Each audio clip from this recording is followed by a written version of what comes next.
understand why we treat each other in this way. Taking up time with the silly, silly games we play. We've got our love, and no matter how it's said or done,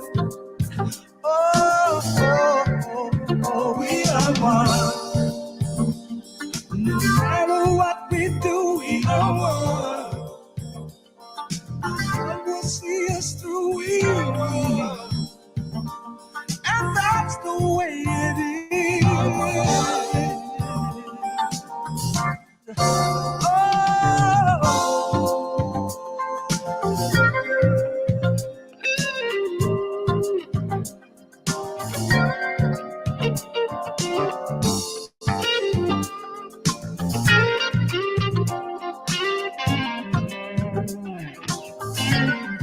Sometimes I feel that we try and make each other sad. I don't know why. Things we do, how we make each other feel so bad.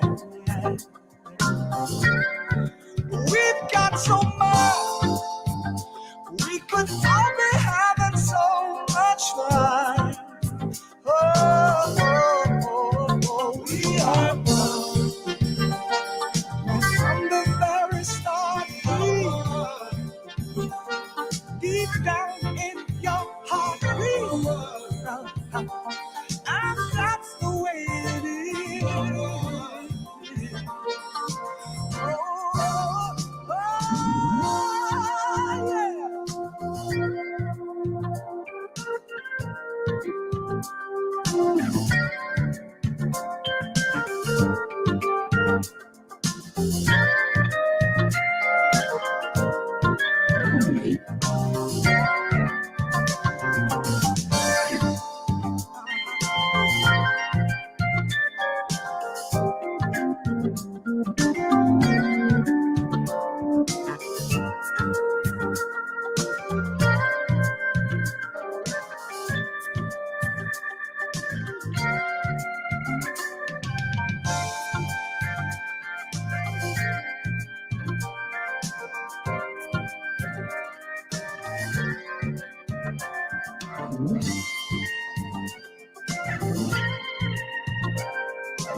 Taking up time with the silly, silly games we play.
good morning, good morning, good morning. Yours truly in the building, Joe Dupree from 100 BLK, the Black Station, on this 24th day of June, 7 minutes past the hour. But I ain't in the building by myself. I got Jax, the art therapist, the life strategist, the speaker, the author, my brother from another mother. You know him from the online, open lines at WBLS 1075 in New York City, and keeping it real with Reverend Al Sharpton. Brother Fatim, he muted up, but he about to be mic'd up, and we all in the building, y'all. Welcome to another episode of Hashtag Truth Be Told, as we make our way toward the 4th of July weekend and the Essence Music Festival. That's why I had to play some Frankie Beverly and Maze, because we are one.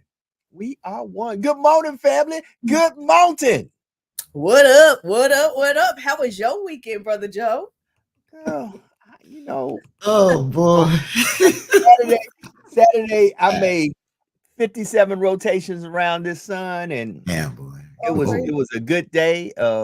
Yesterday we had the baby shower because my first grandchild, which happens to be my first grandson, will be arriving in July.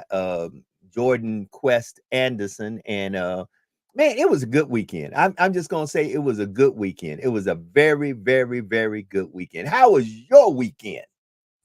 Oh my God, my weekend was wonderful. It was wonderful. I'm still kind of recovering. Y'all see, I'm like all over the place. But yeah, we went on that camping trip, guys. It was phenomenal. It was absolutely phenomenal. We were up until I finally crashed out about 4 o'clock in the morning. My husband and another group of the kids, they were still awake, probably till about almost 6. And then we were back up early again on Friday, outside cooking breakfast on the grills. And it was just, it was phenomenal. It was phenomenal. And then, we celebrate the new moon, and we had that going on this weekend. Oh, I saw Antoine. He told me to give you guys his love and say what's up to everyone.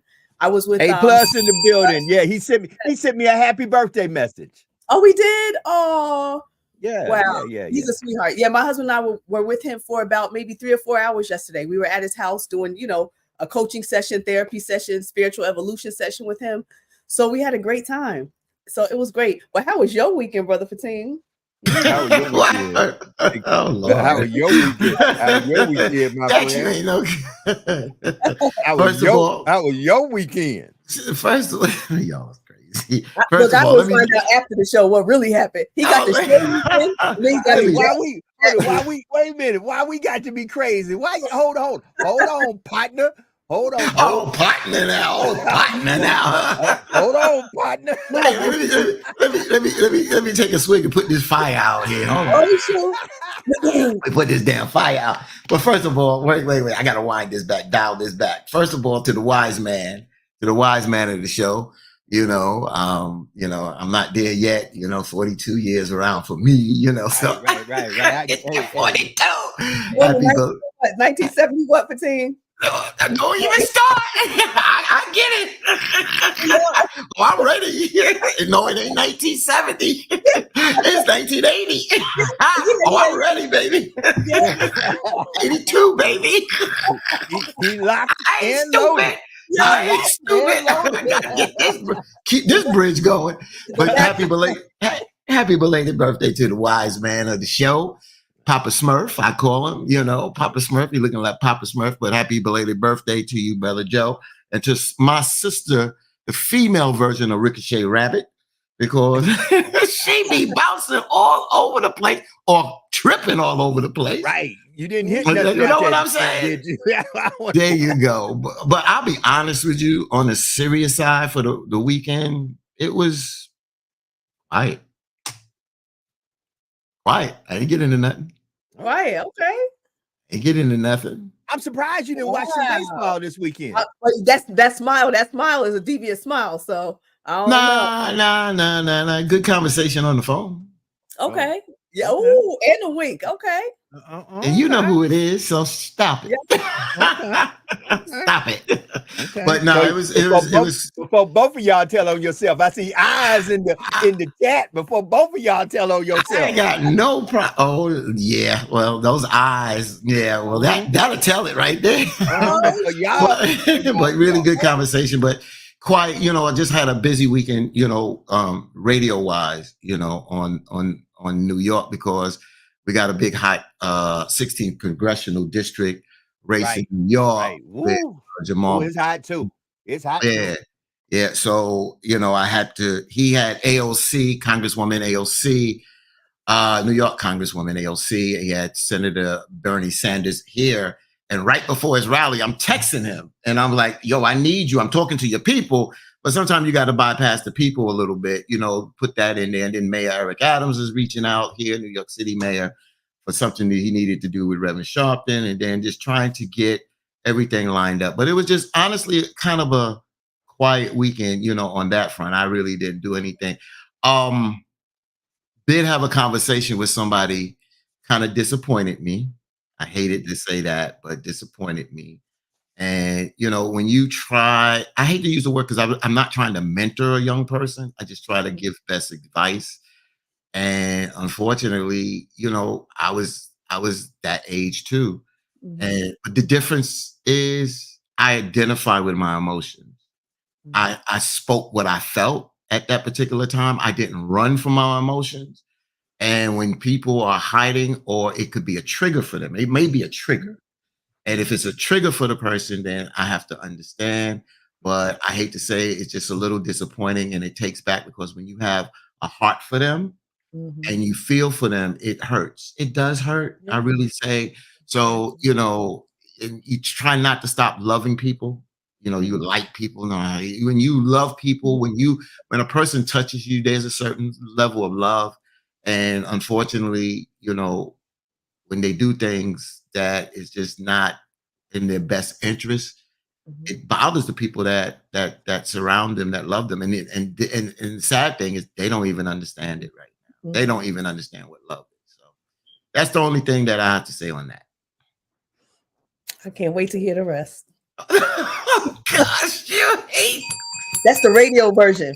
Yeah, that is the radio version. Yeah, yeah. That is the radio You can version. fill me in. I'm gonna leave early because I have to go to my friend's mother's funeral today. So I will definitely hit you up after the services. No problem. I'll be around. I'm supposed to go work out later tonight. I don't know if I'll do it. Okay. Uh, if today is your special day, or you're celebrating a birthday or anniversary or whatever the special day is, we're going to ring the bell for you, and we're going to give you a round of applause on this 24th day of June. We celebrate with you your special day. And all I got to say to all this banter and conversation that's going on is I have realized, and yesterday and this weekend made me realize, if you're a good person, you got to stop expecting you from other people. Mhm. That's true. Just stop expecting you from other people. That's where the disappointment comes in. You expect other folks to have the same values and to do things the same way you do it. Other folks ain't like you. So stop expecting you from other folks. And if you're a bad person, don't be surprised if we pull a you on you. If we Ooh. pull a you on you, and all of a sudden you start getting the thing that you give to folks, don't look there all of a sudden like you all of a sudden the victim. No, you just getting a taste of what you've been giving folks for years. I said, That's right. Well, let me just jump in there, and I know Jack's got something to say on that. Joe, it's that's nice, but that's why I said when you become, you got to realize, here we go into take it to the different level. The science part of it is energy. When you attach yourself to a person, when I use the word attach don't mean that's your husband or your wife or girlfriend or whatever. But when you attach, when you have concern and genuine love, when your heart is that kind, if you're that giving type person, you're right. You shouldn't look for that, because you do set yourself up. But unfortunately, you can't help yourself if you're that loving person. You know why? Because when other people come around, Sister Jax, I know you get this. When people come around you, your energy radiates. They feel that. So if you love a person, if you treat people correctly and treat them nice, and it's not that you just expect, like you said, sometimes you expect, but the love and the energy that you pull, because sometimes you pull their positive energy that they don't even know that they're radiating. So even though you, like you said, you don't want to set yourself to expect, but the energy that you're getting for them, you want the best for them. So when they do things that is not the way your energy is feeling, it hurts. It disappoints, bro. It does. I'm not arguing with that, Brother Fatim, and I'm sure there is a set science behind it.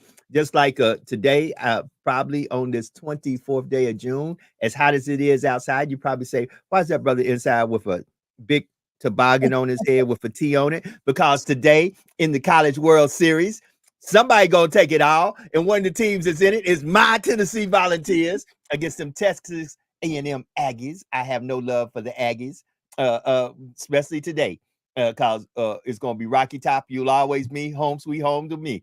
I'm telling you, today is going down. Tennessee will win the College World Series. Either way it goes, the SEC just runs the College World Series. I think they've won the last 5 or 6. Last year was LSU. I forgot who was after that.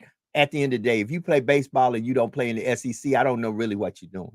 I don't know. I'm not going to touch. I'm not to touch that. The reason why I don't want to go forward because we didn't let Jax get in on that part that you say. So Jax, I got to hear what you have to say.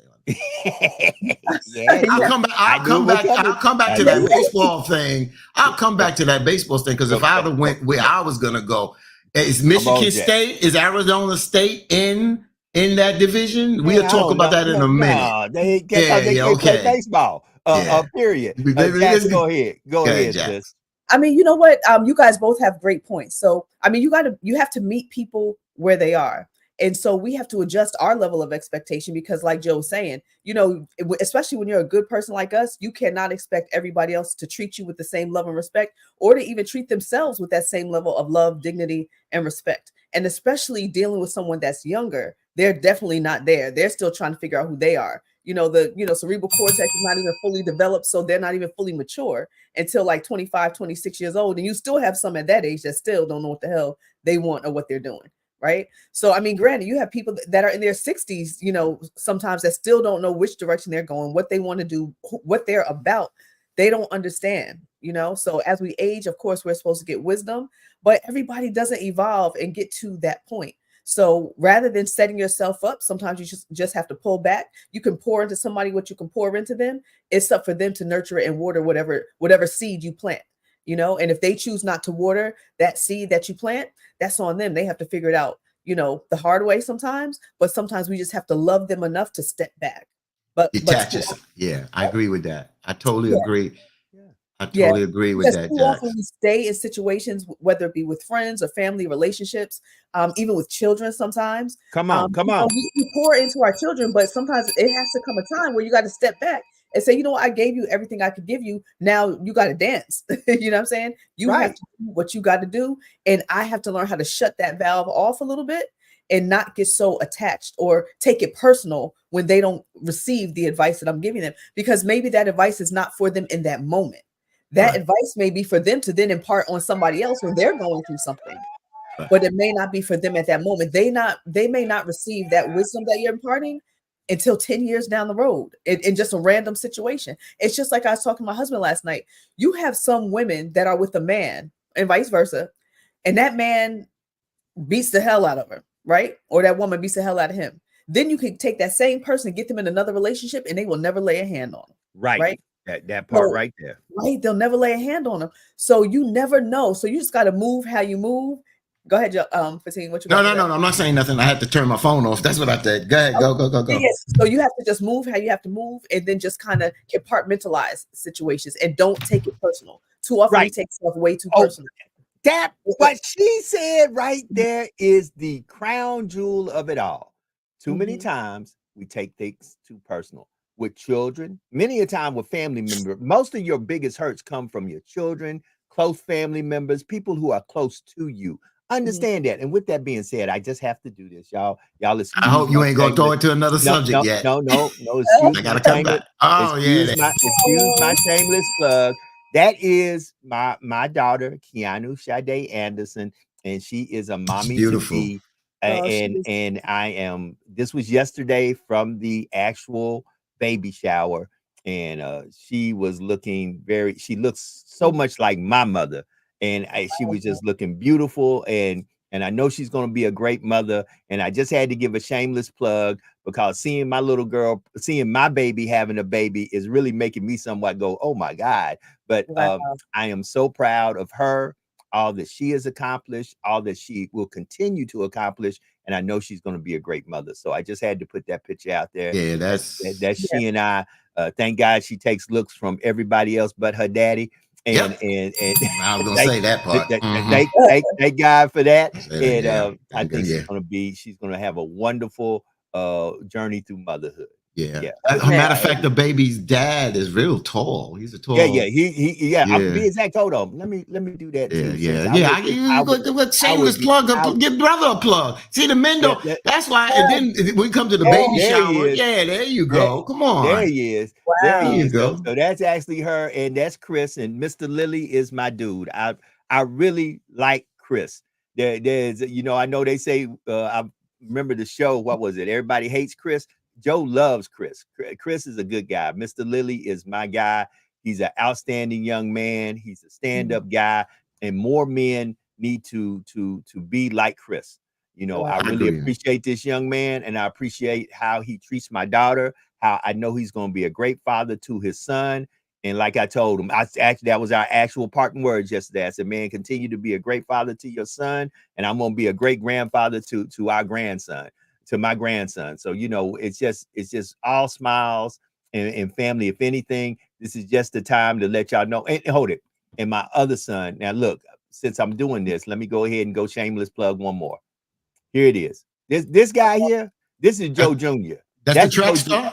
That's my youngest child. That is Kyle Malik Anderson. That is the track star. He hasn't been very much running. He's been running. But he's hurt. He's got a little strain, a hamstring, a groin strain. So he's still. But that is Joe Jr. The more I look at that boy, I say, Lord have mercy, God, you're bringing me back, and you're bringing me back better. So that's my youngest, and God bless him. And we were there all together, just celebrating his sister, my daughter's journey into motherhood. So that's my shameless plug. I'm done. Congratulations on that. Let me just go back to something that you said, because I want to zero in on this, because what you both said was right on. Jack, you nailed it. My problem, and I've said this on the show before, is that there may be reasons why parents or guardians do this, but I don't like this. But I can't tell another parent how to do and raise their children. But a lot of us set up our children for failure when they get into young adulthood. As you said, Jax, a lot of things at the moment, I got that. But I look back at me. I look back at my father. My father probably was more mature than I was. And my mother probably was as well. Because at 14, my mother, because my grandmother had a stroke, my mother at 14 had to take care of the family, had to quit school and go out there to go to work. My father, with his grandfather, he had his own business. He was a SOB, as they would say. He knocked the mule out. He knocked the mule out, and he knocked his son out at 21. So what I'm trying to say is, we baby our kids. A lot of times we look at the past and we see the trauma, or we see the rough life that our parents, our grandparents, our aunts, or uncles have went through, that we don't want our children to go through that tough life. We want to give them something a little bit better and a little easier.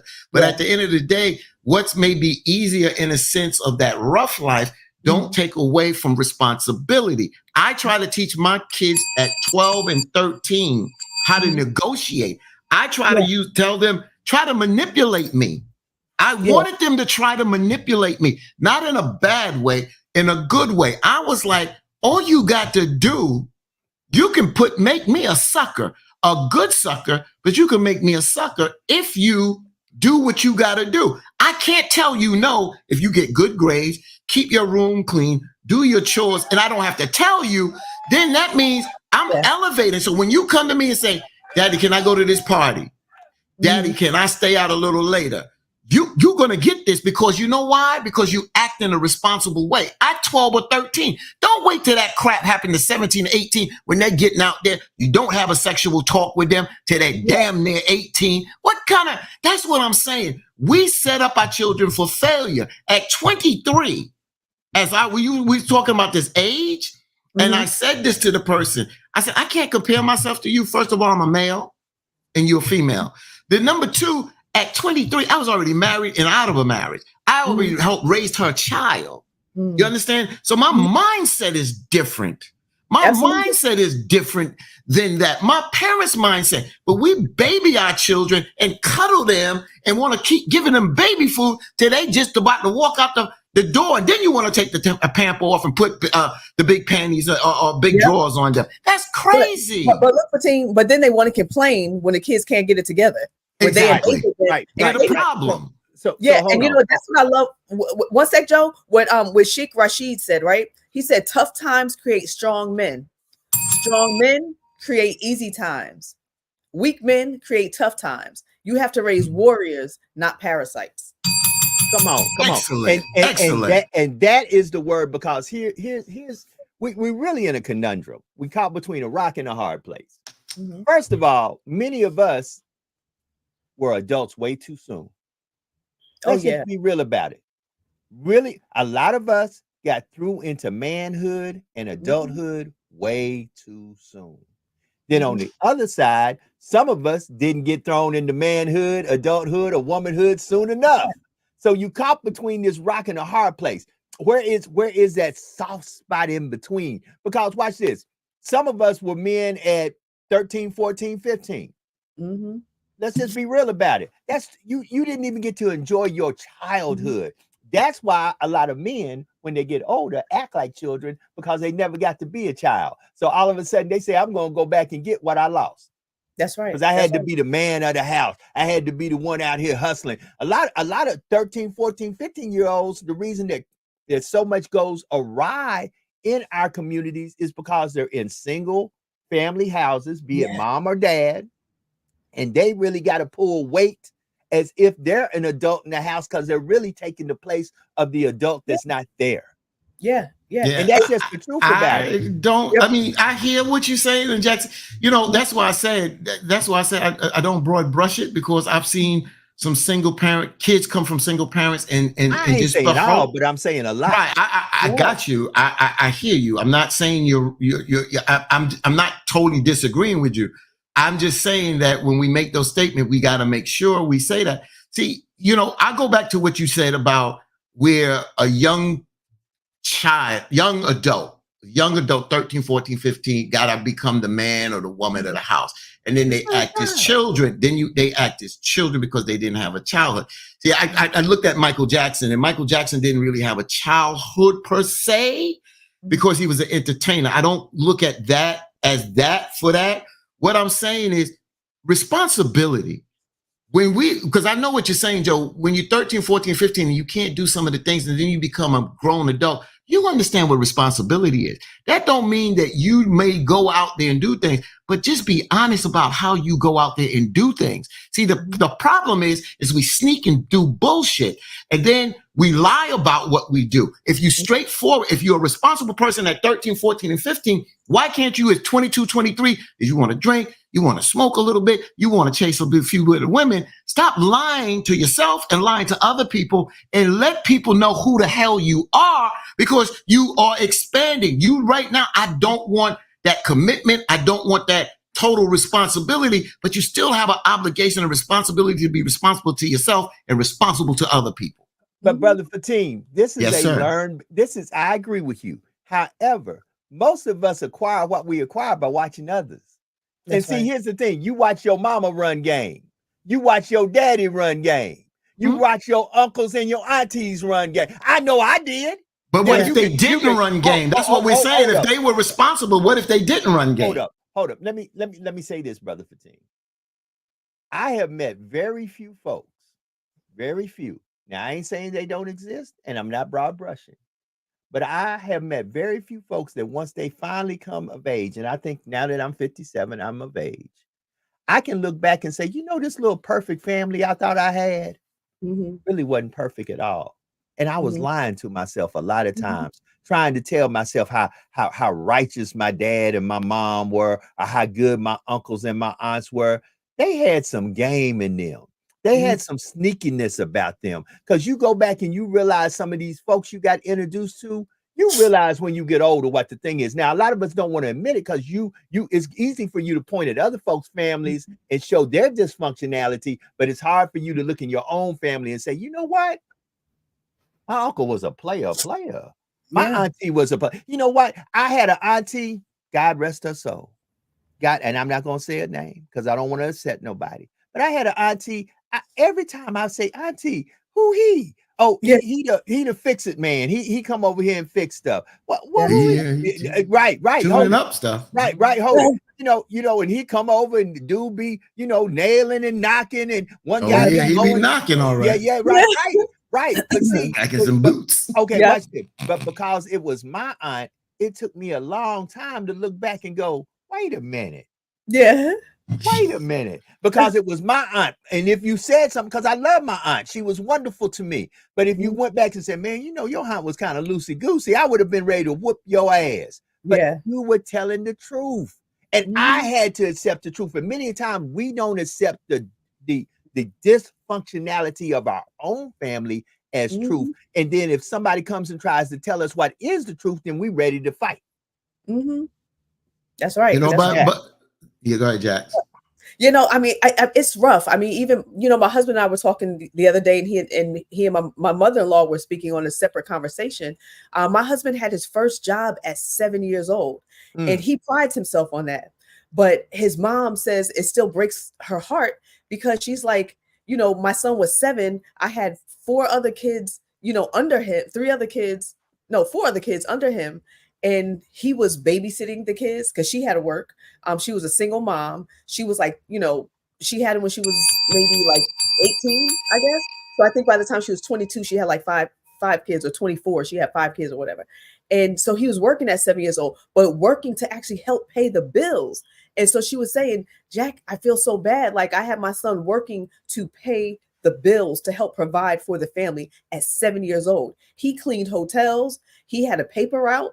He was selling ice cream, all of that stuff. So my husband is like besides my dad, he's one of the hardest working men that I know, but it's still in some ways out of dysfunction, because no kid should have to have that responsibility on their shoulders. And he says that's what made him the man he is today, but it's still other things that come along with that. Right. Sometimes I say to myself, if you don't sit your ass down, he just needs to learn how to just relax and fall back. But his mom realizes now that she's older, dang, I shouldn't have done that to my kid. But at the time, I felt I had no choice.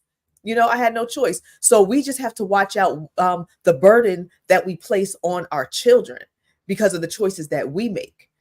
So and as parents, we all make some jacked up choices in one way, shape, or form. In some way, we could have, done.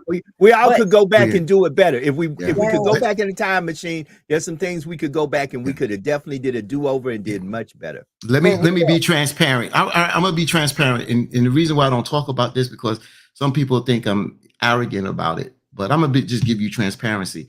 So Joe and Jackson, the folks out there, I had game in my family. My brother, he was a good-looking brother. He was suave. He was suave, and he was suave with the women. I had a cousin went through Mount Rushmore with women. I've seen game. Had females in my family, did their thing. I saw game. Read about game. I've been reading urban books since Donald Goines, Iceberg Slim. Iceberg Reading them Slim. since my first urban book was Daddy Was a Number Runner. You understand? In junior high school. So I knew about the game.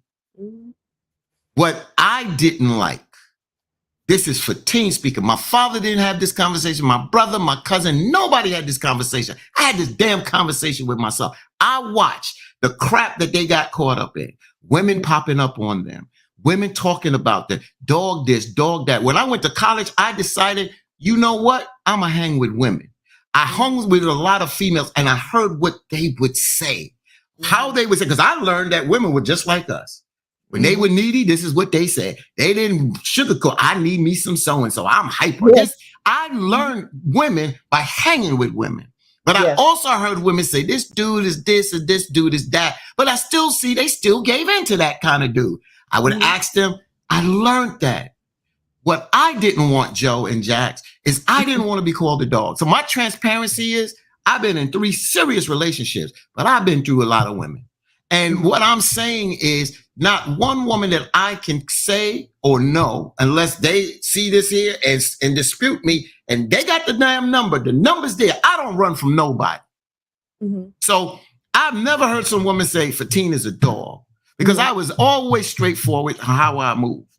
Yeah. I didn't have women popping up on me because this is the game I told you how you do. You want to leave lingerie at the house? That I told you, don't leave nothing at my house. You leave it, don't pop up on me. Because however I move, this is how I move. This is what I'm telling you. I'm not going to disrespect you, and you damn sure ain't going to disrespect me, and you ain't going to run me. And I'm talking about somebody that I'm not in a relationship with. I'm talking about however we decide to hang out, situationships or whatever. But I never want to be called a dog. I always want to be looked at as a respectable person. And I never talk bad about women. You, Jax, you've known me for a minute.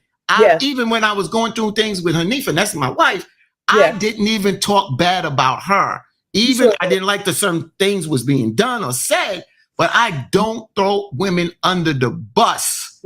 You understand what I'm saying? Because what we do, you cannot throw a woman for doing similar or same things as we do. So I respect women, but I also made the ground that I walked on. This is how I move. This is it. And if you don't like it, then don't deal with me. And that's what worked for me. That's right. And you know, I was brought up differently. So I was brought up around dogs, right? You know, like between my dad and my brothers, you know, and my cousins, they were all nice looking, athletic, you know, good people. But they was dogs, right? So my brother Everett, my oldest brother, he was 12 years older than me. When I was a little girl, I like even 7, 8 years old, he would literally, back in the day when they had little black books, phone numbers, he would make me sit next to him and watch him on the phone with different girls, right? So he'll call one girl, yeah, baby, what's up? You know, you want to go out for breakfast? You know, he macking up on her. And, oh yeah, okay, but mom, we go out for breakfast. So now, boom, he got that date set. He'll hang up the phone, crack up laughing, yeah, you know, all excited. Then next thing you know, boom, calling the next chick. Yo, what's up, girl?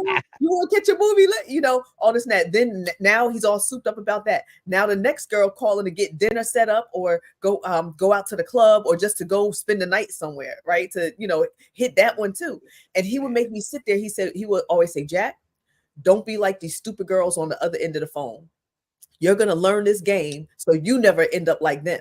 So when I was growing up, I was not getting played. You know, if a brother would try to come up to try to play me, I'm the one that's going to run game on you before you could ever even try to run game on me. And brothers will say, damn, she's tough as hell. Like we can't pull nothing over on her, you know? So I took a different approach to it. And it's funny because my cousin, KC and we laugh about it because she came from a home where her parents were phenomenal, but there was still at times some issues of DV.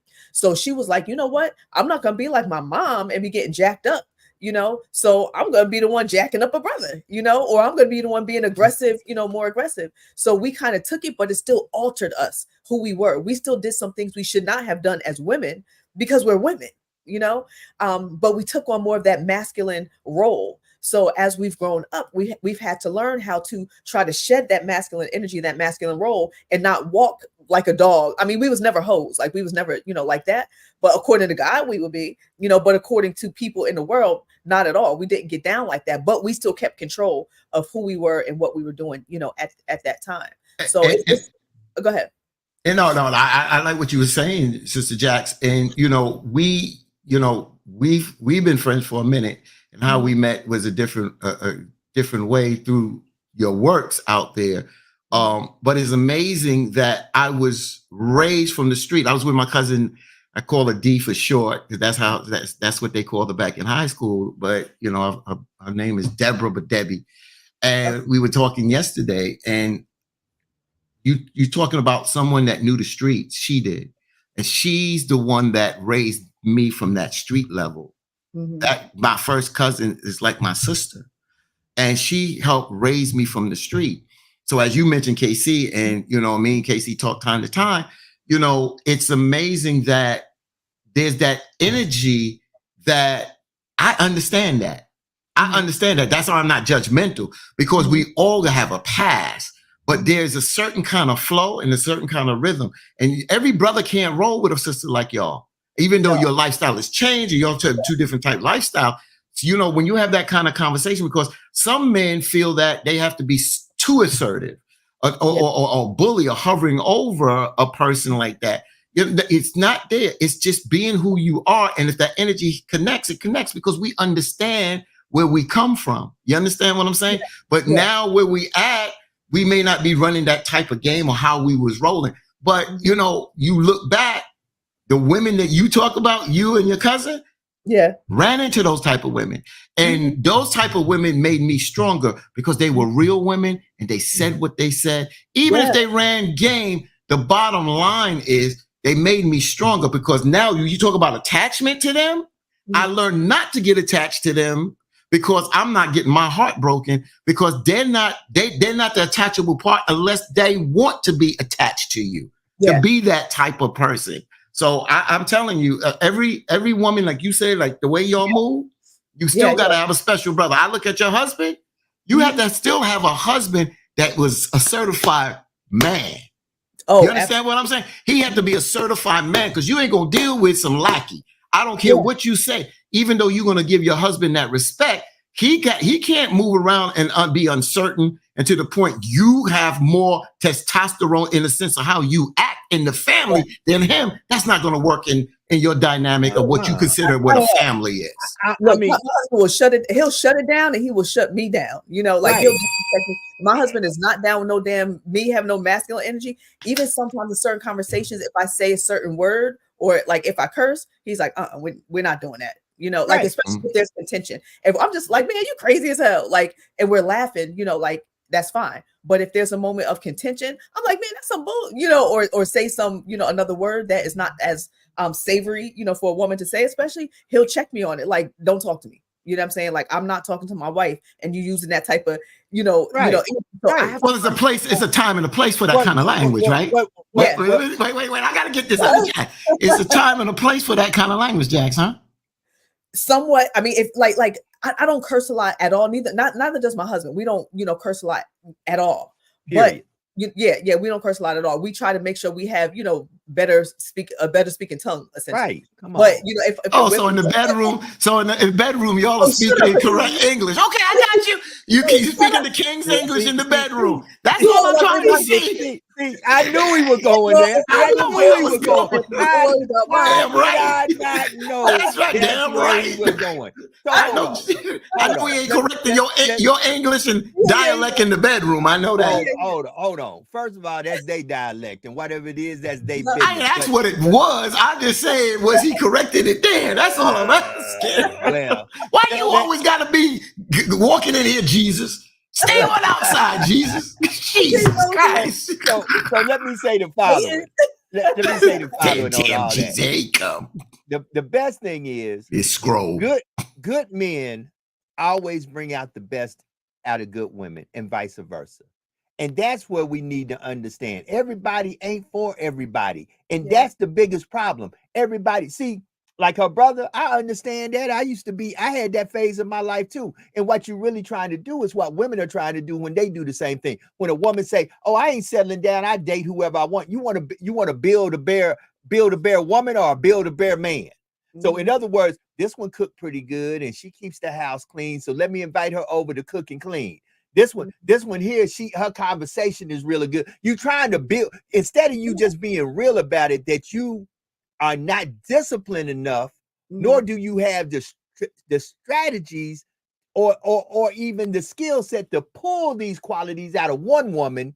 You say, I ain't gonna go through all that. I'm gonna find what I like in different women, and that's how I'm gonna roll. I'm gonna have about 5 women around me, and each one of them serve a purpose. Women do the same thing. I'm gonna have about 5 male friends around me, and each one serves a purpose. I know he's the fix-it man. He's the guy who will wine and dine me. He's the guy who dances real good and likes to go out, so I can go to the club and swing out with him and dip and run the streets with him. It's a Build-A-Bear type situation. And the truth about it is nobody wants to be real about that because we've all had that Build-A-Bear phase of our life. Yeah. And you know, Joe, you're so right. And that's what made me like watching my brothers and how they move with women made me want to become the woman that I am. Because I'm like, I need to be all these women in one woman for my husband one day. You know, I want to be that woman that is still classy, that's still intelligent, that can still hold it down and work, that can still do what I need to in the bedroom, that can still make my husband laugh, you know, do sports with my husband, like whatever he wants. I knew I wanted to be that woman. I want to be that woman that could cook, take care of my home. I wanted to be a woman that could take care, you know, amazing care of my children, you know, of our children one day. So I want to be all of those women in one, you know. And granted, you could be all those women in one and still get lied to and cheated on. You know what I'm Right. saying?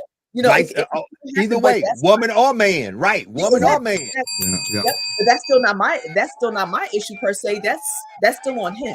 You know what I'm saying? Right. So you know, I want to. Oh, I'm sorry, Jack. Go. no, I was just gonna say, like, so like my husband, we were speaking about it the other day. Like he always says, I pride myself because I've never ever cheated on a woman ever in my life, you know, and a lot of men can't say that. You know, Amen. so I mean, Amen. granted, I can't say I've never cheated on a man, you know what I'm saying? Because years ago I had, you know, done that in just relationships. I had never really loved a man like how I love my husband. Like the love I have for my husband is something that I've never experienced before. You know, But you was I ready for that, Jax. say it again. You was ready for that. You was ready groomed. for it. You was ready for it. You was groomed for Yep. that. We've had those personal conversations. Yeah. And you was ready for it. So when me and you wasn't really communicating, and then you sent me a text that you was getting married, Right. I remember I was out in Myrtle Beach, and you know, somebody had introduced me to this young lady, and you know, I for me, I just friendship. She was looking for a little bit more.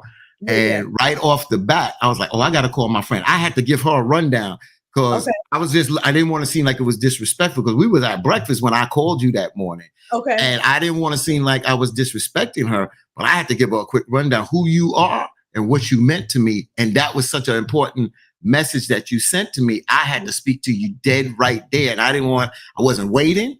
So I had to give a quick rundown because I didn't want her to feel like it was disrespect. You know, because I was just filled with joy. So you was groomed with that. I do want to make a comment, and I want to see what you have to say. I want to read. Before you go to the comments, we got a phone caller on the line, and I don't want to disrespect our caller. So, caller, welcome to hashtag Truth Be Told. Give us your name, where you calling from, and a question or a comment. We had you on the call, caller. Are you there? Are you there, caller? Hello. I'm here. Can you hear me? We can hear you. Mashawn? Okay, this is Mashawn from New York. What's up, fam? Now, I got to tell you, the conversation this morning is good, but guess what?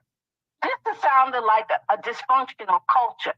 And I'm going to tell you on the other side of it. Now, it's nice that Sister Jax had the experience from her cousin. You know, it's like a warning to put her on the right path. Some with the right path. None of us is perfect. But the dysfunctionality of it is two things. The superhero Black woman. Now I'm talking to Sister Jax. Because it's like Jesus said, you got to be everything to everybody. Now, why do Black women, and we've had these discussions before, why do we have to be everything to our men? The other races don't have to be every damn thing to their men and to our men. They pick and choose like it's not fair and it's not right. So when I'm listening to y'all talking, I'm thinking about, well, certain races, I'm going to say the top hat people, they groom their child, you know, to be a wife at a young age. Even though that's why it's so complicated for a Black man and our people. And I'm thinking, yet part of the dysfunctionality is us, and a lot of us need to be taught all over again on how to groom and how to date and marry. Now, in college, the white women, have you heard of a ring by spring? So they're already thinking marriage, money, you know, wealth, and building their race of people and family. So I had an issue with that comment right there. Joe, what I want to mention to you is, yes, we do need both households. We do need mother and father in the picture in the family. But guess what? On some cases, sometimes I'm not promoting single motherhood, but sometimes single motherhood is necessary. Because Just like single fatherhood. Just like single fatherhood. That's right. Because some people are I'm telling you, I've had some issues and experience in my life where I wish the father was never around or their family was never around because their asses was dysfunctional as hell. But I didn't see it then as a young woman. I was like, oh yeah, he's around. We need the father around. But the father could be messed up. And that messed up parent, guess what happened? The children get messed up and they have a messed up experience. So that's not always the case. And that's what I want to say. Peace out, y'all. Thank you. Thank you for calling, Michonne. And you know what? Now hold on. Let me say something before you say anything, Jax. Let me say something before you say anything. You know, the craziest thing is we just don't want to raise our hand because I'm going to raise my hand and be very transparent. I have laid with some folks I should never have laid with because they had that Campbell soup, good stuff. It was good. Now, I didn't, that good make you pay no attention that they crazy, deranged, suicidal, lunatics. They want things their way or the highway because you only concentrating on one thing, and women do the same thing. Sometimes that's why women with good jobs wind up with some dude who done put that good wood on them, and all he doing all day is sitting at your house, driving your car, playing your video games. He's doing just like in Baby Boy. He is running the whole house for one reason and one reason only. Not because he's a good guy, not because he's intelligent, not because he enhances your life or your kids' life. It's because when the lights go out, he putting that wood on you that making you go, oh my God, this man here. And that is just the truth. And we do not want to admit that. We do not want to say that. But many of us, we let good sex throw everything else out the window. We pay no attention. If it's the sex is good, we don't pay attention that this girl will put a skillet upside your head in a minute. That's right. If the sex is good, we don't pay attention that this guy ain't never held a job down. He ain't never paid the bill and ain't never going to pay a bill. All he knows how to do is be broken lonely. But he got some good wood, so oh, girl, that's my man. Come on, y'all. That's all he got to offer. And you know what? I agree with some of what Sister Michonne was saying. But I think, in terms of, some of the other races, how they groom their children up for marriage. I'm grooming my daughter up, for marriage. I'm grooming my son up. And my husband is grooming our son up for marriage, right? And to be a husband and to be a good husband, and for our daughter to be a good wife one day. So I think that's the disconnect and the problem with a lot of Black women. We tend to feel as though because you're taking care of your home and your husband and trying to be it all, that you're trying to be a superwoman. We're really just trying to be those women that are trying to be that are just women that are doing the same thing as some of the other races in terms of wanting to cater to your husband, to take care of your husband. That's what God wants us to do. So for me as a woman, I'm trying to live my life according to the Most High and do what he commands me to do. I'm a helpmeet to my husband.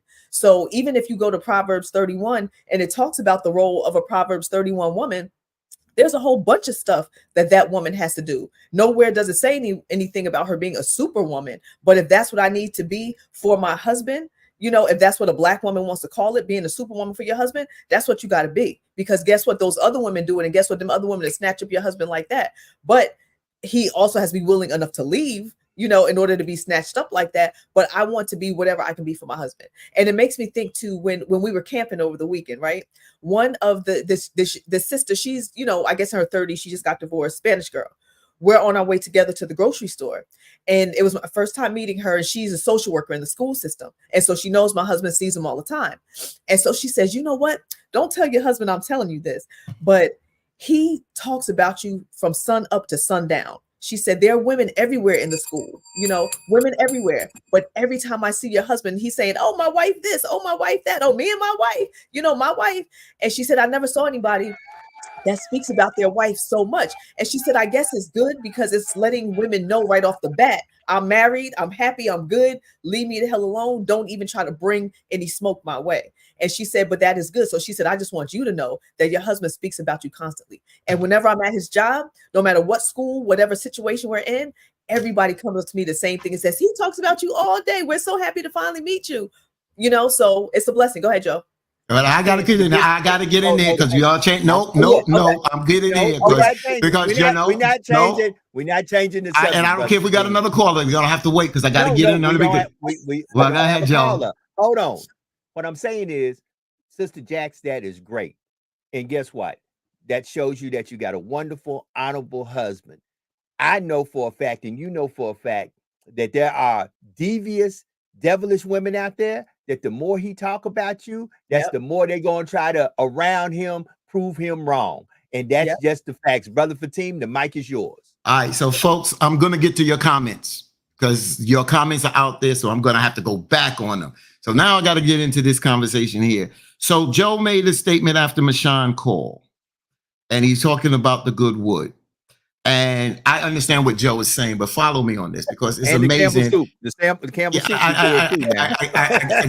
Damn right. I'm a man, so I understand that. I never went fool over that, but I do understand, the good. Ashanti sung about that, the good. But it's amazing how we as some men become hypocritical. And I'm gonna show you. I'm just gonna take it back in 50s, 60s.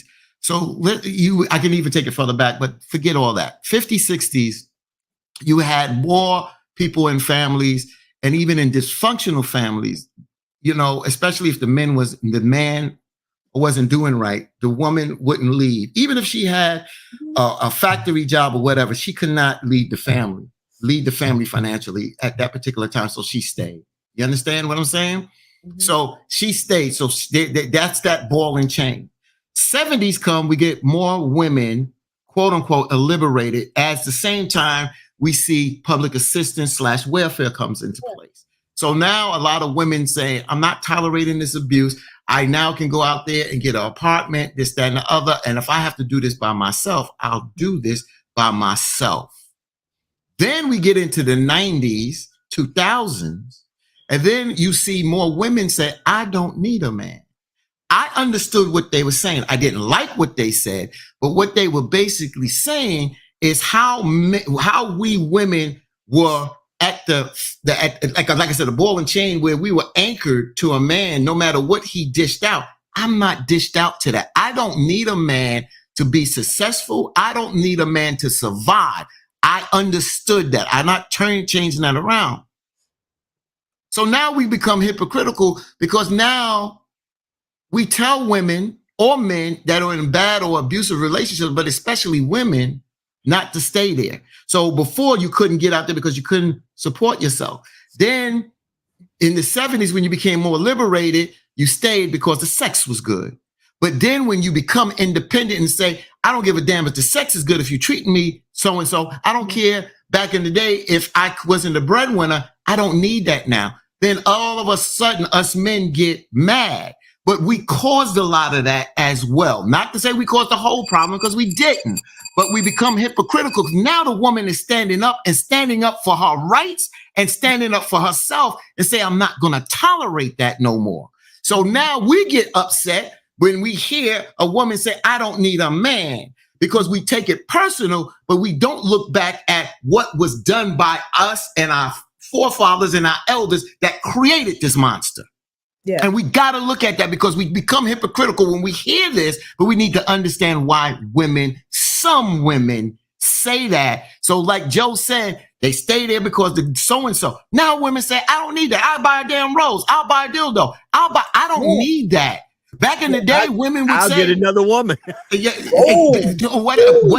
it may be, I'll get another woman. Whatever it may be, to bring pleasure and something in my life that I can live my life with some kind of respect and dignity and without trauma, I'm moving forward. And then us men want to get our ass on our shoulders when we hear this from our women, but don't realize what we cause still today. You understand? So we got to be very careful of being hypocritical. Yeah, but and great points, Brother Fatim. And you know what? That whole what you're speaking of, also like the welfare state and all of that type of stuff, the women's lib, that was still part of the design to destroy, especially the Black family, right? Mm-hmm. Because even years ago, like I think back to women wearing dresses. Women wore dresses even in slavery. You know, women was, you know, all around the world, like women just wore dresses. That's the women wore the dress, the man wore the pants. I mean, to this day, they still have who wears the pants in the house. Well, damn it, now men and women wearing pants. But that didn't even come about until the whole women's lib movement, right? Because they wanted to help make women feel equal to a man. We've had this discussion before. Women aren't equal to a man. In my opinion, and according to the Most High, we are not equal to a man. We have different roles to play. We have different positions that we're supposed to walk into. But with that whole women's lib thing, they tried to take the man out of the house. They instituted welfare and said, well, we'll give you Section 8 and we'll give you housing. But guess what? Your husband can't live in the house with you, you know? So you're now married essentially to the government. We'll give you food. You know what I'm saying? We'll give you your EBT card, your food stamps, whatever it is. We'll give you child care. So now you don't have to count on the man to watch your children. You don't have to count on anybody to give you food. And you don't have to count on anybody to give you shelter. The government will give you all of that. But you just can't get that man up in the picture. Right now, hold on. I know if you got a caller, Joe. I got to clear this board. Right now. I got to. So Willie Pickens says, always straight up with women. Dre B. Watson says, Sister Dre, I respect that, Brother Fatine. That's why you find out where people are and what they are looking for. I can then decide if I want to deal with the person or not. The problem becomes when people say they are one way or want a relationship and then switch up on you. Just be straight up with people. KC says, exactly. Rhonda comes back. Some men feel threatened by a woman's strong energy. KC says, please don't invite me over to cook. That's the comment I'm coming back to. Rhonda says, Brother Fatine, you had to go there. Too funny, swinging from the chandeliers. Michael Key, some men, not all men, can deal with a strong, educated woman for some reason or another. Sister Dre says, got to open it up. She comes back. But there is a double standard, Brother Joe. Women who dating multiple men are labeled a whore.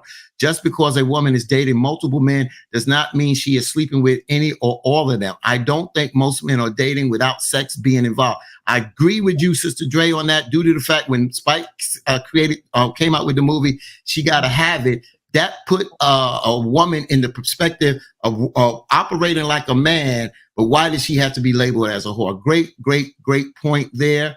Mashawn says other races ain't doing all that. They still get what they want. And, you know, and there's a lot more comments.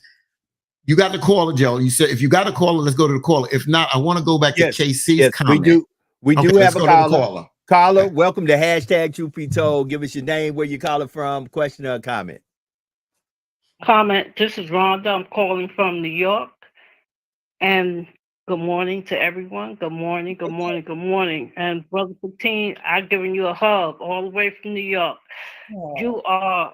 You hit it. Because like I put in the chat, we can swing from the chandeliers. We can run around like Adam and Eve, and we can have a good damn time. But let me tell you something. When that's over with, and I open that refrigerator and there's nothing in there but ice cubes, I'm out. And don't get mad because I don't want to be bothered. It don't necessarily mean that I'm with another man or another woman, because sex is a minute thing in the bigger schemes of things.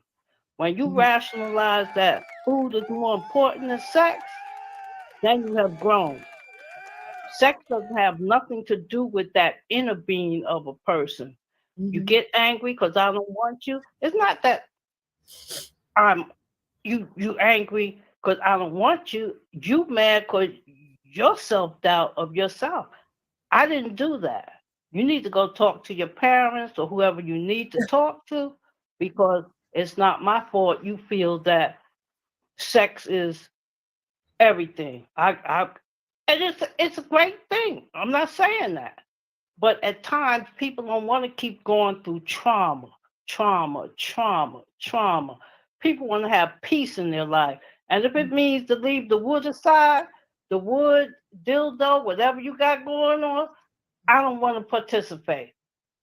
It's not a feel-good situation anymore. It's a stupidity situation for me. I'm not going to keep doing the same thing, keep getting hurt. Now, Rhonda, I just need this for clarification. I know they say it's not polite to ask this, but I need this just for our listeners. How old are you, Rhonda? I'm 70 years old. Okay. February 5th, That- 1954. That's wisdom talking right there. I just wanted some clarity for folk to understand what was speaking right now. That's wisdom talking right there. Right. Mhm. Thank you so much. And I want to thank you all for bringing this up, because once we think about this thing and put it in its proper perspective, if I got food in my refrigerator and the rent is paid and everything, honey, we're gonna have a good time. We go to the beach and do what we need to do on the beach in the night, in the car, whatever we want to do. But if I'm out of kilter, if you're not bringing your weight and you mad because I'm bringing my weight, and you think I'm gonna take care of everything, nah, I'm out, brother. Check you. Go check somebody else. Great Thank points. you Great. so much. Thank you for calling, sir. Great. Thank you for calling. And I think even to expound on that, for some sisters, because some sisters, I think we played it a few weeks ago when a husband lost a job and something like that. What, right? We played it, Right? And we she wanted a divorce. So in certain situations, when our men are going through a trial and lose their job or they get sick or something like that. Oh, you reminded me of something. Keep going. Yeah. Keep going. Yeah. And We still, if we ride or die, we still got to ride or die with them. But if they make it a habit and a lifestyle of not providing or not trying to get up out of their depression or funk or trying to, make it happen and get some more money to provide for the family, look, yeah, you got to do what you got to do. So we just that's why it's so important when we do decide to settle down and get married. We have to look at the content and the quality of their character before we marry these brothers or marry these sisters. Because you marry a brother and he got a jacked up damn work ethic. Don't be surprised 5-10 years down the road his work ethic is still jacked up again, because that's what the hell it was when you first got with them. And same thing with the girl. Don't be surprised if she still act like a hoe. She was hoeing when you met her. She probably still a hoe. As some time goes on. So you really let me just go. I said I was going to go back to your cousin KC's comments. Yeah. She was like, I don't invite her over to cook. And me and her have had these conversations. And matter of fact, me and my cousin was talking a little bit about this yesterday. And this whole conversation has me thinking, because a lot of us are set in our ways. And I've said this to her, and I say to you, all of y'all, I've never been with a woman that I've lived with or been a girl, been my girlfriend, that couldn't cook. And I guess I come from a family where the traditional women cook. You understand? So, but my father went out there. He was the one who was the breadwinner. He came home. My mother was home, even though she helped with the super job, the part-time job that my father had, that he came home, he expected to eat unless she didn't feel well or whatever. So I guess I came up in that tradition. And, my late wife, Hanifa, could cook. My first wife, Taliba, she learned how to cook. You understand? She learned how to cook. Because I remember I cooked the first pot roast. My mother talked me through that on the phone. She's telling you got to brown it on both sides and you got to take it out and make the gravy, this, all that. And I remember that. So my thing is set in my ways. I guess now in a different stage of my life, could I enjoy cooking? I can, because I do more cooking now. I live by myself, but I do eat out. But I don't want to eat out all the time. Because I don't think it's healthy. I notice when I go out to the buffet, I can tell the difference in my blood sugar. I can just tell the difference in my blood pressure because of what they cook with and whatever the ingredients. You control what you cook in your house. You control that. So I'm not throwing nobody under the bus. Casey, I'm not definitely throwing you under the bus. I'm just piggybacking off what you said.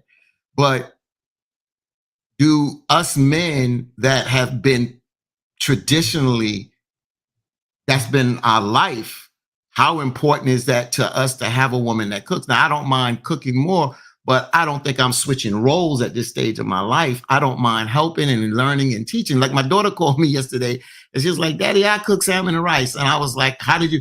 She's like, Mommy didn't teach me, but she gave approval because I made it for her. My kids can make certain things because their mother taught them how to cook. Even though they wasn't very receptive at the beginning, but they picked it up. And it's in their DNA because both of their grandmothers can cook. So as I'm talking with my daughter, I was like, when you come down here, you're going to have to show me something because I need her to teach me something because I'm willing to learn. But my question is, how important is that? Is that something that is a game changer or a relationship killer in a sense of certain things, how we tend to look forward to it? Or, there's going to be some strength that people bring, and it may not be cooking, but they bring other strengths to the table that you just don't want to throw it away. Like Rhonda said, sex is not everything in a relationship, but it's still an important factor. So depending on where you at and what's important, you have to be honest with yourself, because if you're not honest with yourself, then if you're in that relationship and you're disappointed and continue to be disappointed, then you're not going to be happy. Well, it's 11 minutes past the hour. Sister Jax will be back. She froze up for a second. And let's just be real. People have their preferences. People have their non-negotiable. People have what they like. And here's what you need to do at the beginning of any relationship. Put that on the table. Put that on the table. Be truthful. Too many times I think relationships don't start off truthfully and honest because we're too busy in the lovey-dovey phase or in the representative phase. Now, I need to meet the real you. And if there's certain things you do or don't do, you need to put it on the table where I'll know what I'm getting into as we move forward. Because I don't need to be 2 years, 3 years, 4 years, 5 years down the line. And all of a sudden I'm looking at you going, why don't you do this and you don't do that? Well, we never had this discussion. Too many times I think people in the dating phase don't put enough information out there where you know exactly who you're dating.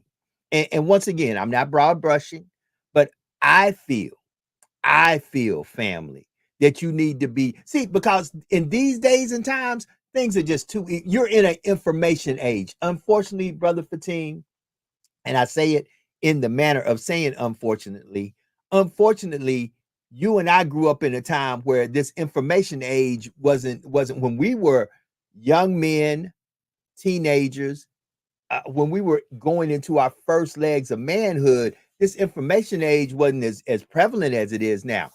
For prime example, I'm not a big cook, but I can cook because I can pull up a YouTube video and I can follow those exact same steps, and I'll normally come out with a dish that looks almost the same or close to.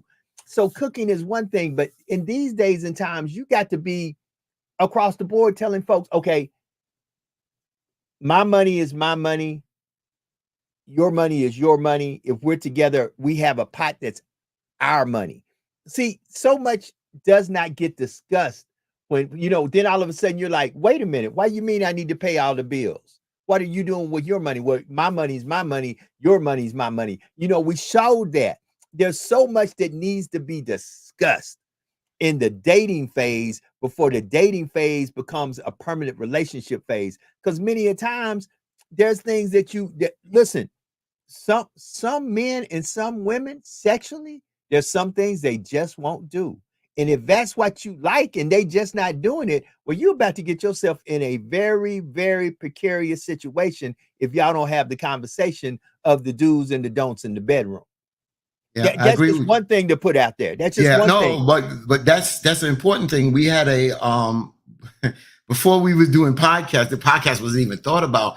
We had a group session, and I remember, we used to do these kind of group talks at my house, and me, my cousin, a couple other males, and the female. And I remember we were going up to the Bronx. Shout out to my sister Ray Ray and Sabrina, and it was at Sister Ray Ray and Sister Sabrina's. Well, I call her Ray Ray. She likes to go by Ray now. And their house. And I remember at this time, they were I call them my calendar girls. They were friends, but they were on calendars, because they were good looking, had the beautiful bodies and stuff like that. So when we went up there, I remember Hanifa saying to me, I want to hear what other people got to say. Then all you got to say is men. I said, all right, fine. That's fine. You're going to hear. I don't know these men that are coming because I didn't know. We had a round circle, Joe. And one brother said, and I looked around the circle. I sat back. I looked over at Hanifa. I said, okay, now you got it. You thought I was harsh. This brother got up and he said, listen, I'm going to tell you straight up. I like anal sex. And if my woman ain't going to do it, we got a problem. So don't even get in a relationship with me. And if you're in a relationship and say you was going to do it and then you don't do it, then I'm going to go get it. The women turned red. I laughed. I smirked. I said, okay, You ain't never heard me harsh like that. Their brother laid it on the line. This sister started. Matter of fact, we wound up shutting it down because she took that so personal. Then she took another thing. Another guy from the islands said his perception of Black American women. He spoke from what he felt, what he was taught in his country, and how certain people, you know, in a sense that their community taught. I saw a Black American sister, Sister Jamila. I'll never forget. She got hot. I said, Jamila, why are you taking this personal? He said what he felt.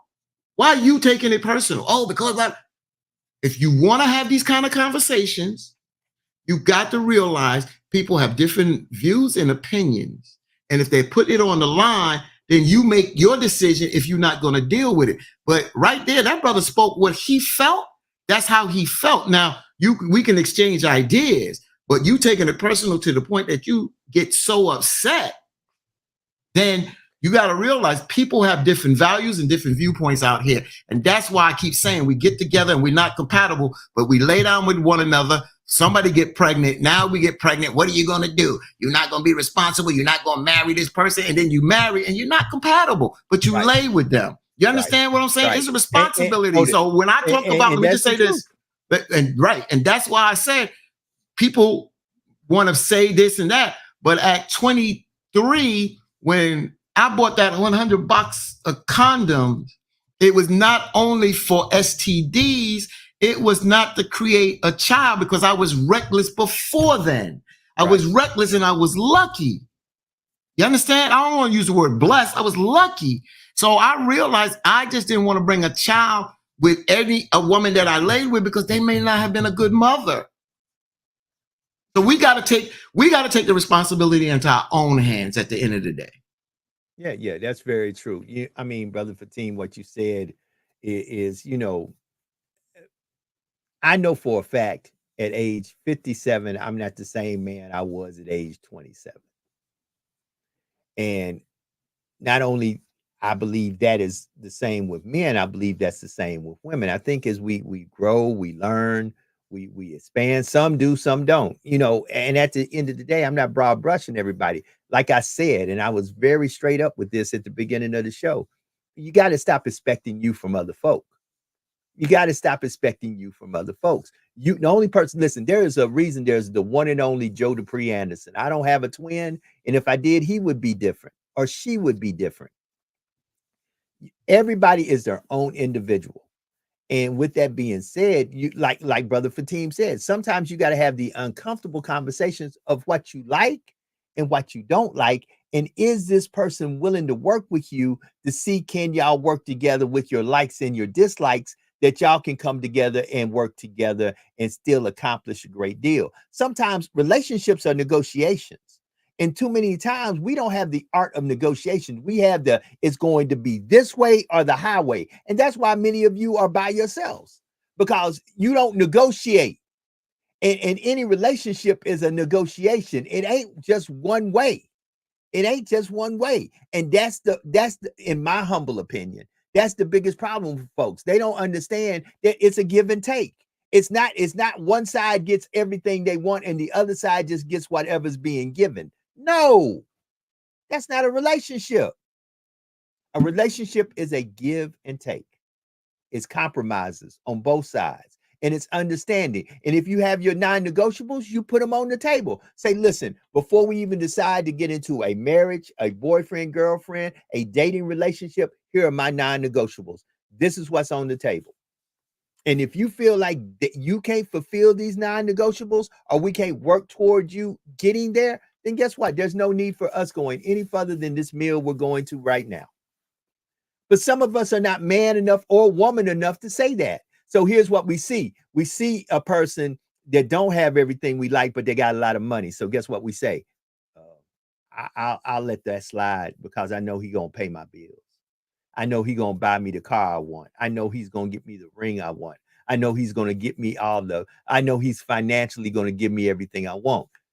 And men do that also. Men and women do that. There are men gold diggers and women gold diggers. And they overlook everything that they know they don't want or do want just for the sheer fact they want to bling bling and drive a certain way and live in a certain house And that's why folks are miserable. That's why folks get murdered. Three things. These are the three reasons most folks die and get murdered. It's dope, relationships, and money, or a combination of the three. Let me just say this. I listened to you, Joe, and I think back to the younger days and getting together. You don't sit. It's circumstances. I go back and look at when I was dating. Before I met Hanifa, and that was a good period for me, right in that area of 23 and 28. That was a good period because now I'm learning myself. I'm working. I'm in my career. We're in radio. I'm in computer operations, and I have an electrical engineering technology degree. So I'm moving that way. I'm learning women. I don't know, even to this day, you're learning, but I'm understanding women better. And now I know how to communicate and how to, because I was wet behind the ears before that, but now I'm coming into my own. And then I'm meeting some women that have had bad experiences. So when I'm meeting these women and when I'm talking to them, and if they, from their perspective, they see something in a brother who went to college, who has a good job, has his own place, not a studio. I had a 1-bedroom apartment, made decent salary, dressed well. I was active at softball. I played for a radio station. I wasn't working for a radio station, but I played softball for 98.7 Kiss FM in New York at the particular time. And if these women have had bad relationships, they looked at the outer part of me in a sense of saying, okay, I can go there with him. But you talk about some things and you start to learn about a person, you put it in compatible. But it's not really such a thing, a negotiation where you're laying everything on the table and then making a decision. And then you got to realize once you're emotionally tied in and attached, you're going to find out there's some things that you dislike. The question is it a killer to make you walk away? And a lot of us don't operate in relationships with logic all the time, especially when you like a person or fall in love with a person. You're going to give them the benefit of the doubt. That's why even when marriages, when they have their ups and downs and their arguments, this, that, and the other, they just don't throw the white flag in. They work towards it. You understand? Unless it's just to the point that they realize they're not growing, they're going opposite direction, and then we need to kill this. So we have to be honest. It's nice to how we cliche it, say, if we're not compatible, walk away. But when you're emotionally attached to it, then sometimes logic goes out the window, or we bend logic to kind of fit our narrative as we continue to try to move along and make this work. Yeah, that's real. That's real. Life be lifing. And at 24 minutes past, I like to, I see some of the comments that are going on in chat, and family, life be lifing on so many different levels. And, when you see, for example, your children go into adulthood, and the mistakes that you made, and you see them maybe do similar things, and you say, oh my God, but life be lifing, and understand that in this life, there's evolution. So you either evolve or you become extinct. Even in your way of thinking and in your way of moving, either you evolve or you become extinct. And too many times we don't want to evolve, and then we want to ask ourselves why we dying. We dying because we don't evolve. We don't evolve. Guess what? I am a good man, but I have to first see that. I have to be the first person to deal with my improprieties and make my own self-corrections and begin to understand I'm a good man. I'm not a perfect man. And guess what?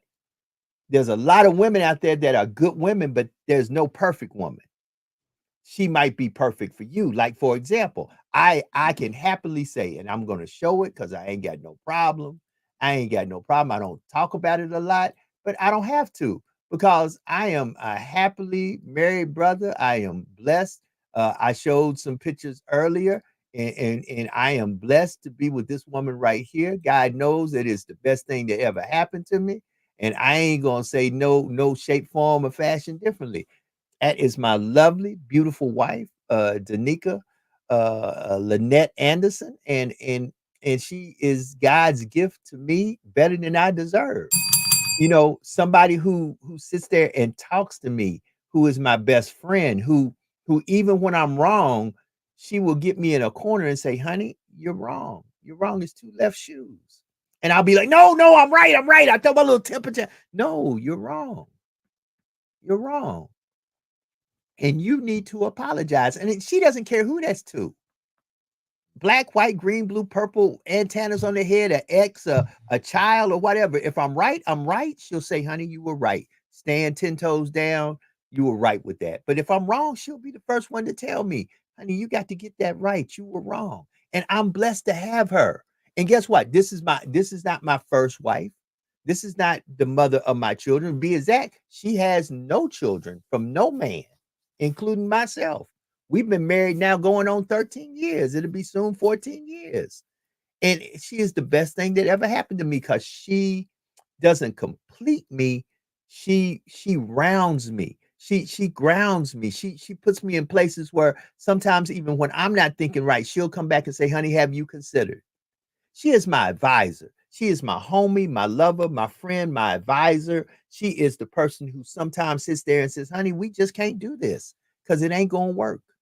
And I have to then decrease myself in whatever it is that I think that I want to be Superman in and realize, guess what? We are a team and we work together. That's why we have a simple philosophy.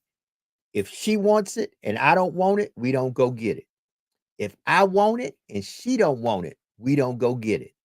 We believe what the Bible says. How can two be together unless they walk in agreement? And if we're not agreeing on something, we don't move on it until we both are at a place of peace and we agree that's the right move to make. That's just us. That I ain't speaking for others. That's just us. Right. And you said that keep us both here. Yeah. Congratulations on that, Joe. I hate to follow what I'm going to say on this one. But I'm going to say it because it is who it is. And I'm going to call her name. I don't know if she watches the show. She may watch the show, but I'm gonna put it out there. So I'm with my wife Hanifa at the time, and you know, in Queens, and in different boroughs, we have what is called express buses. So express buses, we pay a higher fare, which goes, you know, it takes us into Manhattan and takes us into Midtown or Wall Street or whatever. So on the bus, we tend to know, we create families. When I say we create the bus family, you understand?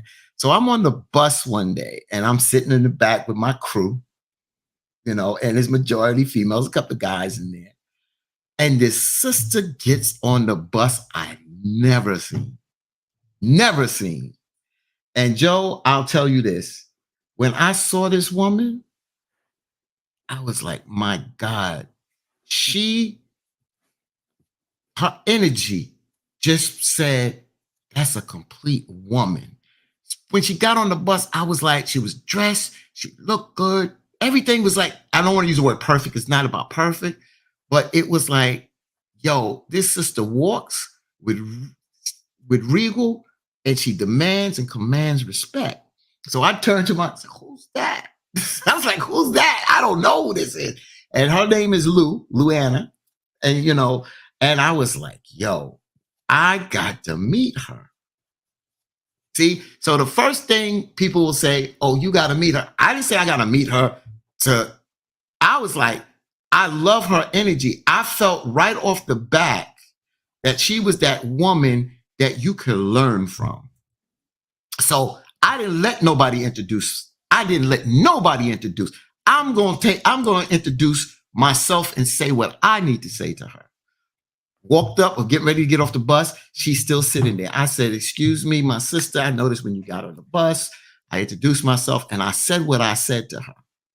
I gave her a compliment, but I said a little bit more, not about just her physical, but just what her demeanor said at the end of the day.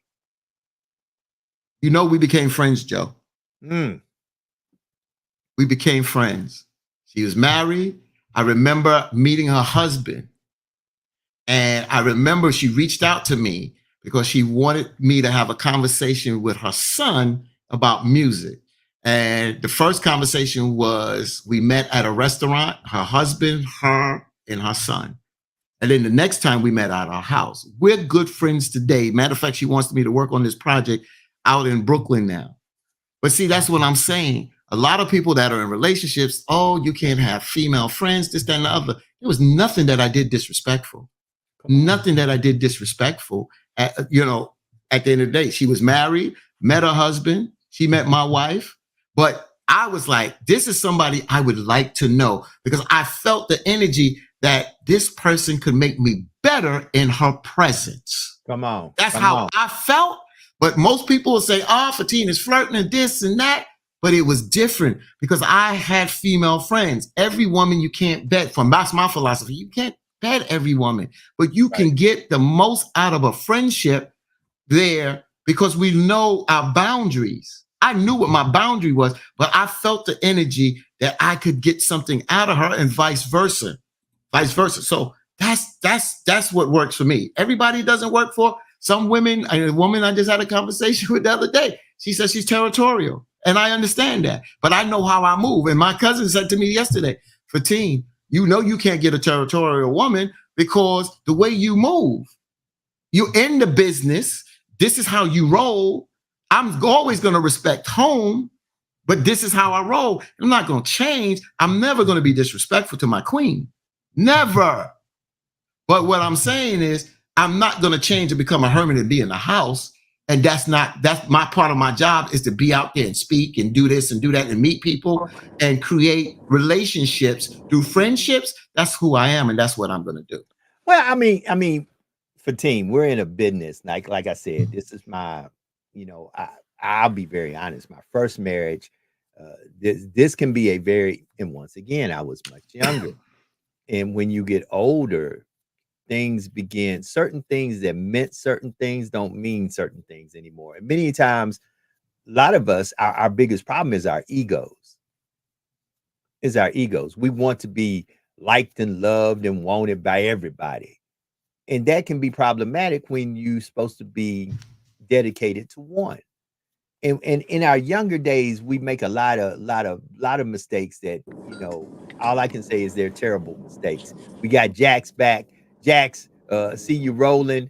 We're in here talking about, of course, still on the relationship tip. Yes. on this Make It Happen Monday, 33 minutes past the hour. But once again, I know 57-year-old Joe is a lot different than 27-year-old Joe. And with that being said, a lot of us have to understand that we are always going through an evolution. And if we don't evolve and learn a lesson from our evolution, we will become extinct. You'll literally be by yourself and alone because you will literally went out there and hoard yourself out so much and did so much damage to yourself that ain't nobody gonna want you. Plus, you're gonna be set in your ways, Sister Jax. Yeah, no, wait, hold on. Let me just hold on, Jax. Sorry, but I have to respond, Mashawn, because I just told this whole story. So Mashawn put out there. She said to me, after I said about the woman on the bus. She said her name is Lou. I don't have to say the woman on the bus. I said her name because there was never any disrespect there. And like I said, she's married today. I know her husband. So I don't have a problem because you're right, Mashawn. You said you was attracted to her. Mashawn, 100% correct. The issue, yes, I was attracted to her, but not lustfully. I was attracted to her womanhood. And that's a difference. I was attracted to her womanhood. And when I see a complete woman, I'm attracted to Jack's womanhood. Her womanhood, always been attracted to her womanhood. But Jax, have I ever crossed the line with you? No, never. But I'm attracted to her womanhood because she commands and demands respect. And that's what I'm saying. A lot of us men or people say we can't do that. I know our nature. I know my nature. But I also know that when I come in contact with a real woman, it makes me walk a damn straight line. And I've said that to y'all before. Go ahead, Sister Jax. Yeah. And and I've always appreciated that about you, Fatin, because when I was going through my divorce, when I was single, before, when I got married, you've never crossed that line, inappropriately. I still get how you admire or respect the essence of my woman, quote unquote, womanhood, including my clumsy and everything else. Oh But, yeah. I appreciate that. And I pray more women, if that's the path they choose. I mean, I would never think that I'm some woman, because I'm just as goofy and just as one of the most down to earth regular women like you'll ever meet. But I'm just me. I'm just me, and whatever light you see, it's nothing but the light of the Most High that's emanating through me. And I just try to always walk with integrity and just keep my head up. And so the conversation you guys are still having is fascinating. I was talking to a group of young people the other day, and it made me think about how, many times the girls that these young boys refer to as the baddies, right? The ones with the bad bodies, and the baddies that's out there, doing certain things with these young boys, right? I was explaining to them, guess what? Many times those baddies be looking bad as hell when they're grown, right? Because they get so used up. These young girls get so used up and abused. And I was saying to them, I said, if you look at a 16-year-old girl that's a virgin versus a 16-year-old girl that's out here in the streets smoking weed, drinking, having sex, they start looking old and washed up already at 15, 16 years old, So imagine what they're going to look like after they pop out their first kid, and then their second and their third kid. And they've been through so many different men sometimes by that point, compared to, but now the girls that you're overlooking, the little skinny glasses, buck teeth, little nerdy girl, many times those grow up to be the most beautiful women, right? And the same thing happens with the men. Many times, these young girls are looking at, the boys because he's popular and he's funny and he can dance and all of that stuff. But many times those end up being the ones that are jacked up. And the kids started sharing stories of children, their peers actually, that they can already see that happening. With. It's funny because even A+ yesterday said, Miss J, it's this girl that nobody would ever look at. She was my homegirl back in the day, but now she's about to be an LPN. Like she's about to be a nurse, and nobody pay her no mind. So but I think she's she's beautiful, and it's interesting to giving her a chance, basically. So it's just interesting. So I mean, to each his own. Can you guys still see me? Because now my phone is heating up again. Yeah, your camera went Y'all off. can hear me? Oh, it Yeah, is. well, We can hear you. We can hear Okay, you. gotcha. Oh no, it's back on now. Okay, yeah. So it's just so crazy. I mean, in life, we just got to do what we got to do. Work on being a good person. If you're jacked up right now, you got jacked up tendencies. You just got to work on being a better person and being the best you that you can be. Don't try to be like anybody else. Be the best you that you can be. That's what it just boils down to. Oh, I'm And also look. yeah. I want to read this. Sister Dre says, I agree, Brother Facine. Sometimes you meet a person because of their aura, energy. You just know that person is special for various reasons, not necessarily for sexual reasons. So I have to be honest with this, Dre. I have to be honest. What if this sister was single? And what if she took my forwardness to her, that she became somewhat interested? Now that presents a challenge to me. Even though I'm married, I'm being honest with that. It creates a challenge. Me and Jax have talked about this.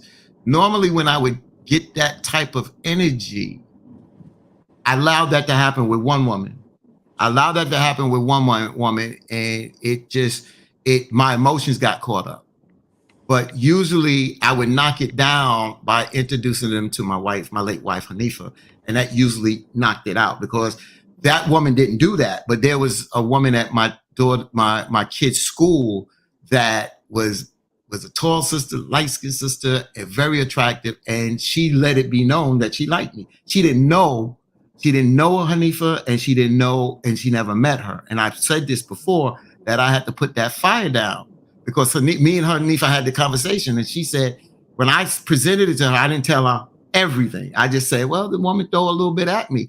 And that's when Hanifa came back, and I know you threw it back at her, right? And I said, yeah. I said, you know how I am. Ain't nobody gonna punk me. She know me. I got an ego. Shit, you ain't gonna punk me. You ain't gonna throw no game at me, and I walk away like Urkel. I gotta kick it back. But see, my wife knows me.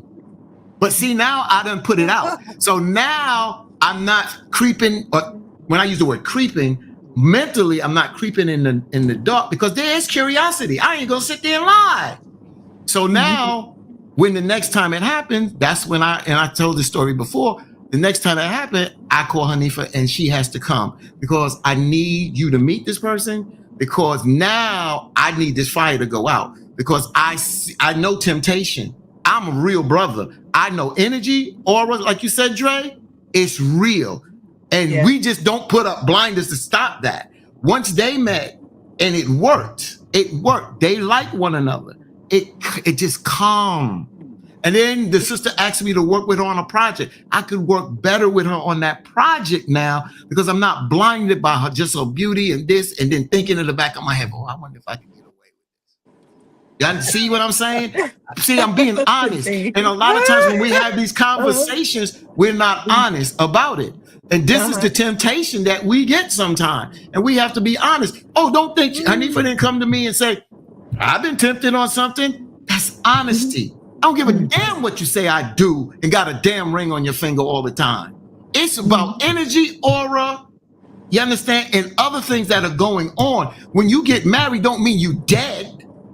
Don't mean you dead.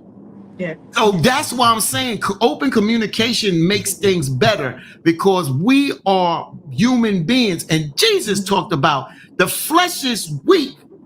You understand? The mind is willing, the heart is willing, the spirit is willing. The spirit is willing, but the flesh is weak. This is flesh.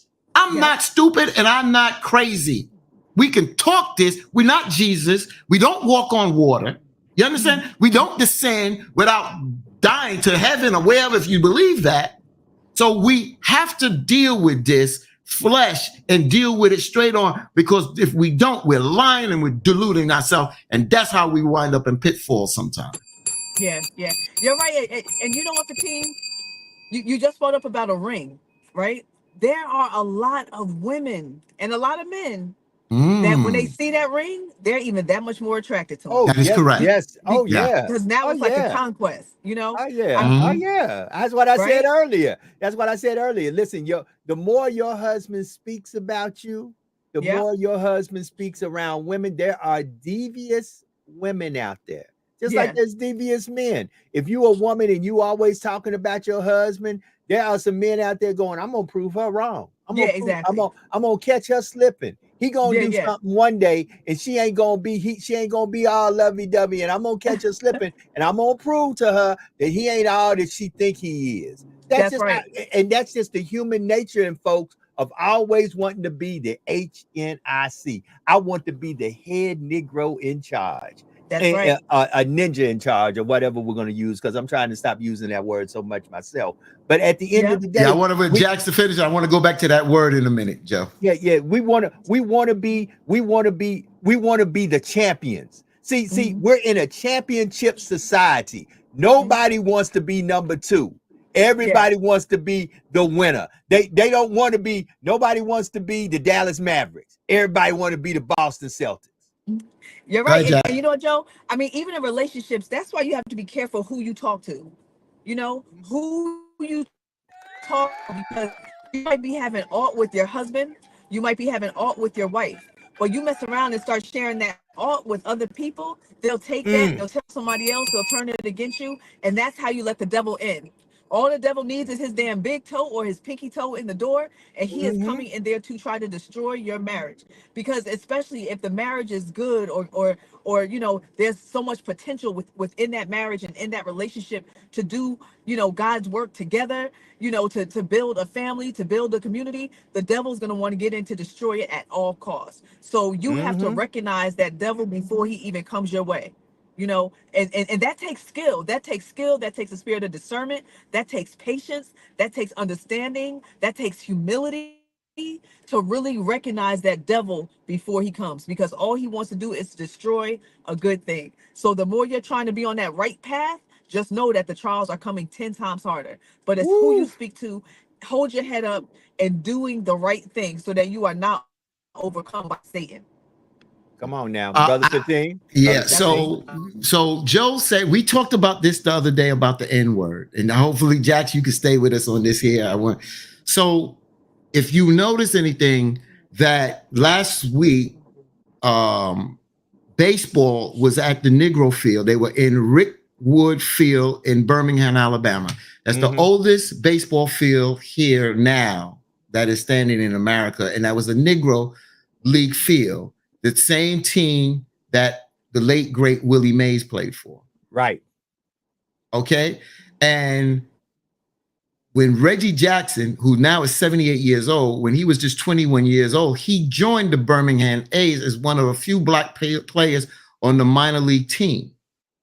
They had a big celebration in a sense of the Negro Leagues this past Monday of coming together, bringing their numbers and their stats in. Reggie Jackson was on part of a panel. A-Rod was one of the commentators, and he asked Reggie Jackson, how did it feel to be back in Birmingham? And I told y'all before, it's the context of how you use this word. On national television, Reggie Jackson told the story the way it's supposed to be said. He didn't say N-word. He said it hurts to come back here because they call me nigger. If I had to relive this, I wouldn't want to relive this. You don't get on national. He got on national television. He didn't say the N-word. He didn't sanitize that word. I try to tell you, there's a time and a place to use that word. And I said that before. I'm not going to say that. They try to bleep it out now as they replay it. They couldn't beep it out. They were live on national television. Reggie told it like it is. And people got it the way it is because we try to sanitize the word because a lot of times, a lot of people on the other side is uncomfortable with it. And now we tend to look at what their ancestors did and what we still face today. So what Reggie did, kudos to you. I'm glad you didn't say the N-word. You said the word nigger because in the proper context, that's what needed to be said. And he never got reprimanded. And I don't think he'd give a damn if he was reprimanded for that because he talked about what he went through and how he was treated. But he also talked about the managers of the teams he played for. And if he couldn't eat at the place, no team wouldn't eat there. They would leave there. That's unity, and they were looking out for him. So thank you, Reggie Jackson, for saying what needed to be said. Coming on the heels, that was the day before we lost the great legend Willie Mays. And Willie Mays went through the same thing. Jackie Robinson went through the same thing. And even to this day, we go through the same thing. And on another tip, since we're on sports, I got to give big ups to Sha'Carri Richardson. Got to. Oh, yes. Because she proved that guess what? You can't deny me forever. And just because it's delayed doesn't mean it's denied. It means all you got to do is take what they give you at the moment they give you and say, I'll be back faster, better, and stronger. And guess what? She going to Paris now. She a part of the Olympic team. That's all I got to say about that. All I got to say, LSU's very own. There's a couple of LSU women I got to give a shout out to. Her, Sha'Carri Richardson, because she used to run track at LSU, and our Bayou Barbie, who has now become the Chi-Town Barbie, because she did her thing, and they won by 1 point, but she did her thing, my girl Angel Reese. So, there are women out there doing great things in sports. There are great things going on. Speaking about going on, let me throw no, Joe, you got to let me get in here. So to Sha'Carri Richardson and Sister Reese, and kudos to them. I was going to really I'm not going to really bring on Reese, even though Reese is in that conversation with Caitlin Clark. I'm not going to go down that road today on that side unless I have to. But Sha'Carri Richardson, see, here go another one. Here go another sister. Don't do it the way they want to do it. They want to criticize her. Or the black woman got to do it this way. When FloJo, the late FloJo was out there running, she ran in what? What did FloJo run in, y'all? Do y'all remember what FloJo ran? Track in? Yeah. She ran in lingerie. A lot of people criticize. She whipped their asses. Sha'Carri Richardson does it her way. Yeah, I smoked a little weed. I did it this way. I don't come up in your Barbie world, but this is what I can do. And when she shut up the critics, that's what she does. That's why I'm saying you mention these things. That's why I kind of hate we didn't zero in on the Reggie Jackson thing more because we talk politics. We talk politics and Trump and this and that, and we talk about systemic racism. These are the folks that stood the test of time, and they still face this today. Even Reese in WNBA still faces racism through the whole Caitlin Clark thing. It's not just about sports, but a lot of people, even my friend Tony, and if he's watching it, you can call in too. He says, well, I just want to watch sports for sports. And I get that. But unfortunately, sports is a microcosm of the world that we live in. And we live in a goddamn racist society. Sorry, Jack's mom. I'm sorry. Lord Lehman Vane. Sorry. But I get mad because we tend to try to run away from what is reality to us because we don't want to talk about it and because it makes other people uncomfortable at the end of the day. I'm not going to never do that. I'm never going to forget. And I applaud the Jewish community that never want to forget the Holocaust. I stand with you with that because I'm going to stand 10 toes down on what has happened to us and what we go through as a people. So let's table all this because it's 9 minutes to the top of the hour. I see Jackson's arrived to her destination. Tomorrow is Tell the Truth Tuesday. So let's re-bring this back up and start it off with the sports aspect and racism and of course, politics and all the good stuff. Sister Jackson, you made it to your destination. Give me some closing words as we get up out of here. Closing words, great show. Thanks so much, everybody, for tuning in today. It's been a wonderful show, as usual. # truth be told. I'm heading into my friend's mother's funeral. Just for everyone that's going through grief and loss, there is hope. There's light on the other side. Make sure if you have aught with any friends, family, any issues with your family, have forgiveness. We got to have forgiveness in our hearts. Don't hold a grudge. Don't hold on to stuff. Let stuff go. Give it to God. Let him handle it, but put in the work at the same time, because he's not just going to clear everything up for you just because you say, Lord, clear it up for me. You have to do what you have to do. So don't hold grudges. Life is short. Family is precious. Love on who you can love on while they're here today, because one day there's going to come a time where you can't love on them in the flesh anymore. So be blessed. If no one's told you that they love you today, you know who loves you. Jax loves you. Have a blessed one, and I look forward to seeing you all tomorrow. Peace out, y'all. Peace, Sister Jax. Peace, Sister Jax. Yeah, and prayers and condolences to you, Sister Jackson, and the family, on their loss, because it's painful to lose someone that's a loved one at any given time. And let me just say this to my sister KC. I said, I know her belief system, but I still, I'll change it out of respect. I send light and energy to my sister. You never know when a person or a loved one is going through something. So just don't be so bullheaded and think life is just about you. It's about us as a people. And, slow it down. Check on your friends, check on people. I said this yesterday for New York City and the tri-state area, but it's for the whole country. We're in a serious heat wave across this whole country. And there's a lot of elderly, there's a lot of people that can't move around and get around. And we need to check on one another, because right now I'm sitting in my apartment with a jean jacket on because my house is cool. But there may be somebody else that may don't have water. There may be somebody else, the air conditioner is not working. And, we have to look out. We have to help people, because you never know what they're going through at any given time. So just show some compassion and think about other people. And those are the words I leave you with. Man, that's what I'm talking about. I leave y'all with something different today. I'm going to close out like I always do, but I really want to give this person credit.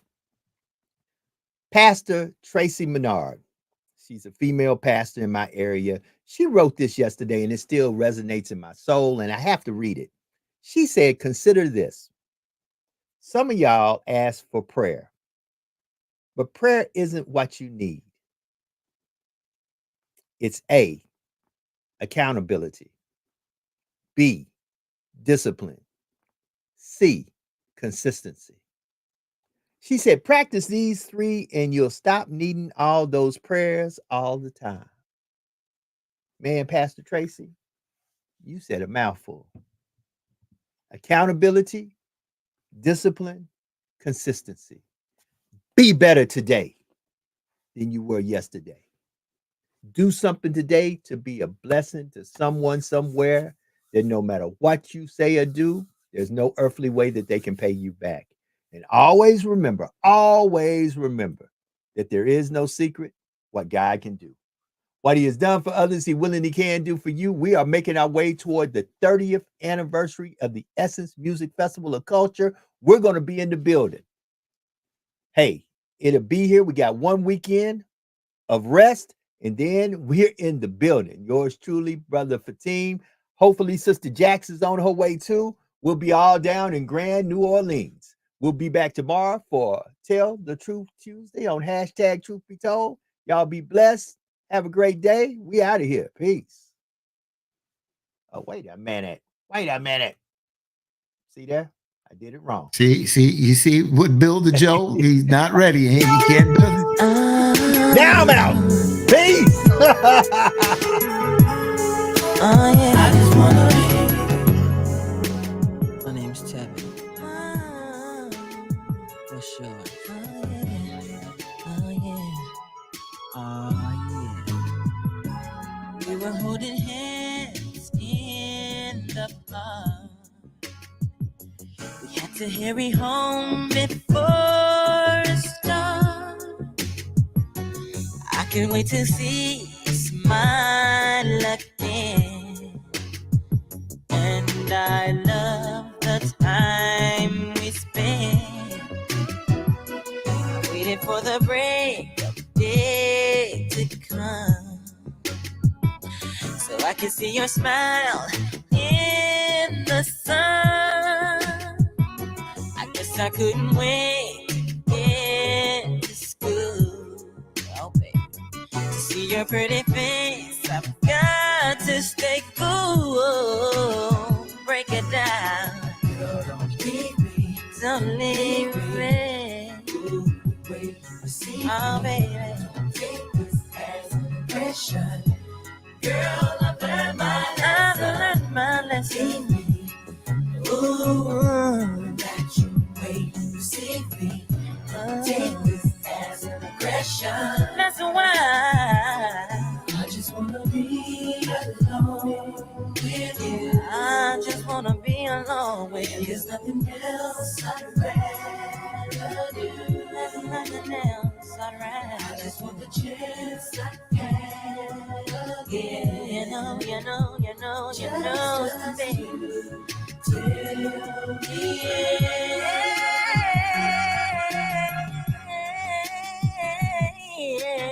Oh, baby. Just the other night on the phone, I tried to impress you with my tongue. I've got to be for real if you're my friend. Oh, baby. Oh, you never call me back again. Girl, don't leave me. Don't leave. Oh, no. Don't take this as aggression. Girl, I've learned my lesson. Oh, yes, I have. Ooh, that you wait to see me. Take this as aggression. Hey, girl, don't be afraid now, baby. Take this as aggression. Girl, I've learned my lesson. Ooh, that you wait to see me. Take this as an aggression.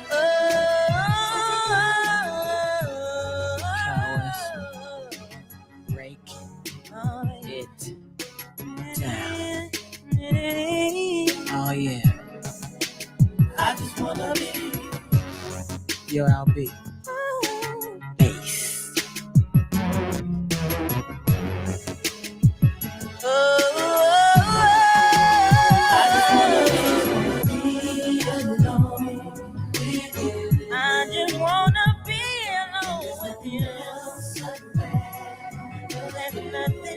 I'd rather do. Just want the chance I had.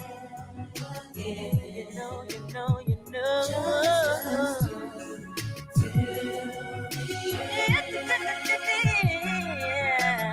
Girl, don't leave me. Don't leave me, baby. Ooh. Girl, don't leave me. You know I'll be here for you. Don't leave me, just me and you.